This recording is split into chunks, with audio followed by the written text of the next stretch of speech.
राम कहने से तर जाएगा, राम कहने से तर जाएगा, राम कहने से तर जाएगा, राम कहने से तर जाएगा, राम कहने से तर जाएगा। हिमगिर गुआ एक अति पावनी, बहा समीप सुर सरी सुहावनी, आश्रम परम पुनीत सुहावा, देखी देव ऋषि मन अति भावा, निरखी शैल सरी विपिन विभागा, भयहु रमापति पद अनुरागा, सुमिरत हरि श्राप गति बाधी, सहज विमल मन लागी समाधि, मुनि गति देखी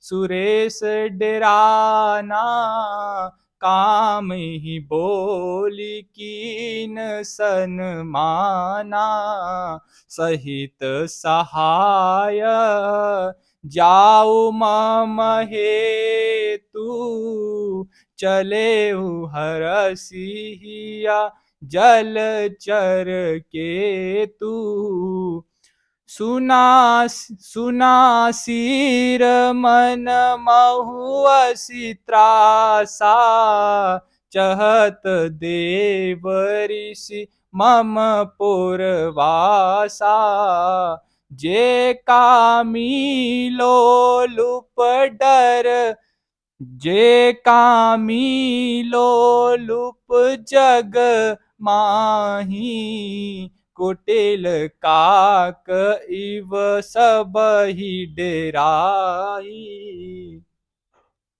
सूक हाडले भाग सट, स्वान निरिखी मृगराज, छीनि लेहि जनि जान जड़, तिमि सुरपति न लाज।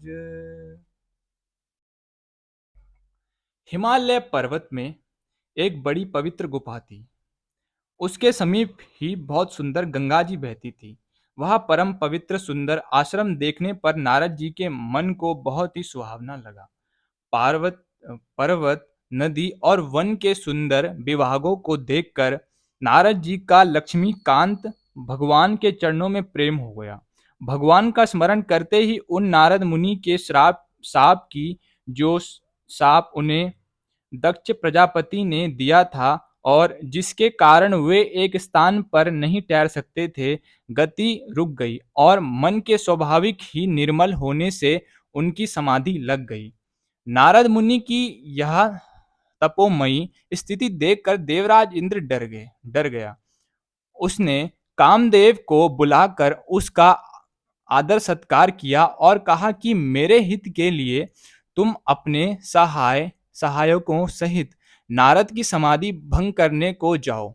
यह सुनकर मीनध्वज कामदेव मन में प्रसन्न होकर चला। इंद्र के मन में यह डर हुआ कि देव ऋषि नारद मेरी पुरी अमरावती का निवास राज्य चाहते हैं। जगत में जो कामी और लोभी होते हैं वे कुटिल कौवे की तरह सबसे डरते हैं।